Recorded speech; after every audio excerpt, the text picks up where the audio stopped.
참 예수님, 오늘은 4월 9일 사순 제5주간 토요일입니다. 사순 시기가 막바지에 접어들었습니다. 이제 내일부터는 성주간이 시작이 되고 그 주간 안에 파스카 성삼일을 보내게 됩니다. 이 성삼일의 마지막 날에 우리는 부활 성야 미사를 통해 부활 시기로 넘어갑니다. 오늘 독서에서 들으신 에제키엘 예언자가 말한 메시지는 세 가지였습니다. 이스라엘은 내 백성이 되고 나는 그들의 하느님이 되리라는 말씀은 믿는 이들이 하느님과 맺는 관계, 즉 신앙적 정체성이 분명해야 함을 알려줍니다. 그 다음 다시는 두 민족이 되지 않고 한 민족이 되리라는 말씀은 본시 하나였으나 갈라진 사람들이 다시 만나는 통합의 희망을 알려줍니다. 그리고 나의 성전이 그들 한가운데 영원히 있게 되면 그제야 내가 주님임을 알게 될 것이라는 말씀은 신앙과 통합이 가능해질 수 있게 해주는 표지가 바로 성전이라는 것입니다.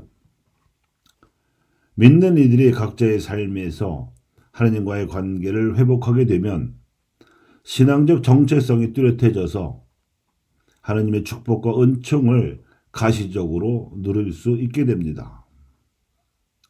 그리고 믿는 이들이 신앙적 정체성을 회복하면 더 이상 흩어져서 반목하지 않고 서로 통공을 이룩할 수 있게 될 것이며 성전에서 세상 사람들에게 하느님을 더욱 뚜렷이 선포하게 될 것입니다. 그런데 이 성전은 더 이상 건물로서의 성전이 아니라 생각과 말과 행위가 신앙에 의해 이루어지는 사람들의 공동체이며 또한 제도적이고 법적으로 구분된 종교 집단을 넘어서 갈라진 결의를 한데 모을 수 있는 공동선으로 뭉친 하느님 백성입니다. 이것이 믿는 이들에게 열려진 미래의 현실입니다. 하느님 백성의 구심점은 그 안에 현존하시는 하느님이신데 그분은 부활하셔서 성령으로 역사하시는 예수님이십니다. 오늘 복음이 요한복음 11장인데 여기에 나오는 이야기에서도 예수님께서는 당신이 죽게 될 수도 있는 위험성을 무릅쓰고 죽은 라자로를 다시 살리셨는데 그것은 바로 부활신앙을 일깨워 주시기 위해서였습니다. 부활은 하나님의 힘으로 얼마든지 가능한 일이라는 것을 깨우쳐 주시기 위해서 예수님께서는 당신이 일으키신 기적들 중 마지막으로 이 일을 성취하셨습니다.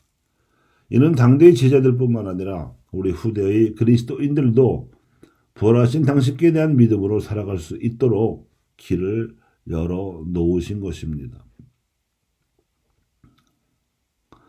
죽은 라자로를 예수님께서 다시 살리셨다는 소문이 파스카 축제를 지내려고 모인 예루살렘 군중 안에서 퍼져나가자 이에 불안을 느낀 수석사제들과 바리사이들이 대책회의를 열어서 예수님을 죽일 음모를 꾸몄습니다.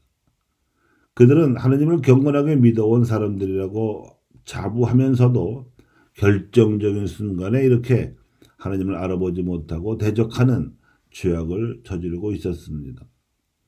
하지만 예수님께서는 여러 가지 표징으로 당신이 신적 권능을 지니신 하느님의 말씀이시며 따라서 믿는 이들의 미래 현실을 새롭게 창조하시고 온전히 이끄실 수 있는 하느님이심을 나타내어 주신 바 있었습니다.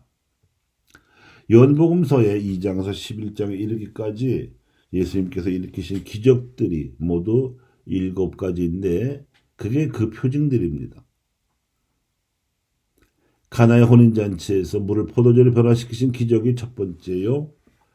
헤로데 왕실 관리의 아들을 살리신 기적이 두 번째입니다. 38년이나 중풍으로 고생하던 안진뱅이를 배짜다 못가에서 고쳐주신 기적이 세 번째요. 5천 명도 넘는 군중을 배불리 먹이신 빵의 기적이 네 번째이며 위험에 처한 제자들을 구하시러 급히 오시고자 갈릴리아 호수 물 위를 걸으신 기적이 다섯 번째입니다. 태어날 때부터 눈이 멀었던 이를 보게 해주신 기적이 여섯 번째이며 죽은 라자로를 살리신 기적이 마지막 일곱 번째입니다. 이렇게 여러 가지 기적으로 당신의 신적 권능을 보여주신 가운데에서도 특히 죽은 이를 다시 살리심으로써 능력을 보여주신 예수님께서는 십자가 죽음에서 부활하심으로써 결정적으로 우리 신앙의 목표와 희망이 되셨습니다.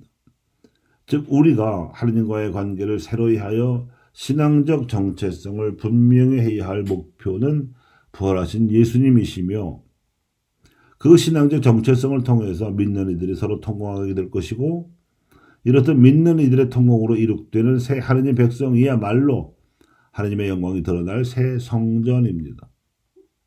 그리고 이 점에 있어서도 이스라엘은 우리의 반면교사입니다. 그들은 예수님을 알아보지 못하고 십자가에 못 박아 죽였지만 우리에게는 그분을 알아보기 위한 표지가 다섯 가지나 주어져 있습니다. 말씀과 성찬, 서로 섬기는 삶, 서로의 신앙 감각을 존중하기, 그리고 공동 합일성의 구조를 이룩하기가 그것입니다. 예수님께서 부활하셔서 믿는 이들 안에 현존하시겠다고 약속하신 이 다섯 가지 양식을 모르고 지나치지 말아야 합니다. 우리의 정체성, 우리의 통공, 우리의 성전이 그 양식들에 들어 있습니다. 이제 성주간 전례에서 십자가에서 부활로 넘어가는 파스카 신비를 잘 묵상하시기 바랍니다. 감사합니다.